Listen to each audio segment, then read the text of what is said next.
Fat Man was on a business trip in India when he noticed a little beggar constantly following him. The Fat Man took out a few coins from his pocket and gave them to the little beggar, making fun of the beggar's pitiful appearance. However, the Fat Man never imagined that not only did the little beggar understand his insulting words, but he also threw all the coins on the ground. Shortly after, while the Fat Man was in the airport restroom, he suddenly found the same beggar had followed him there. The Fat Man angrily put down the newspaper in his hand, ready to go out and teach the greedy little beggar a lesson. Surprisingly, the little beggar suddenly unleashed a force that knocked the 200-pound Fat Man to the ground and dragged him out of the restroom. Later, when the Fat Man's flight landed at Washington Airport, he walked into his hotel room in a daze, accompanied by the hotel waiter. The waiter immediately brought in the Fat Man's luggage and waited for him to tip. However, the Fat Man, who was usually generous, uncharacteristically turned his back on the waiter, showing no intention of giving a tip. The waiter had no choice but to accept his bad luck and left the hotel room disappointedly.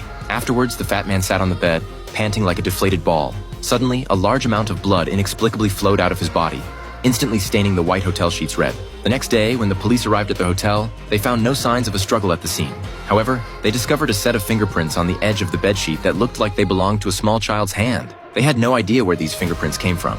After performing an autopsy on the Fat Man, Dana discovered that most of his internal organs had been ruptured by some object, as if he had swallowed an elephant. If the Fat Man had been using his body to transport drugs, there would have been at least some residue left behind. However, Dana did not find any related components. Dana believed that the thing that killed the Fat Man must have been a very small object that could freely enter and exit their bodies, which would explain why the fingerprints found in the hotel were as small as a child's. Meanwhile, when a man applied for a janitor position at an elementary school, he was successfully hired at a salary far below the market rate. However, the principal never imagined that hidden beneath the man's handsome appearance was another identity, the Indian little beggar who had attacked the Fat Man. Soon after, a little boy named Tom went home from school. Just as Tom was getting into the car with his father, the newly hired janitor happened to see this scene. That night, as Tom lay in bed ready to sleep, he suddenly saw a little beggar appear at the bathroom door. He screamed in fear, calling his father over and telling him what he had just seen.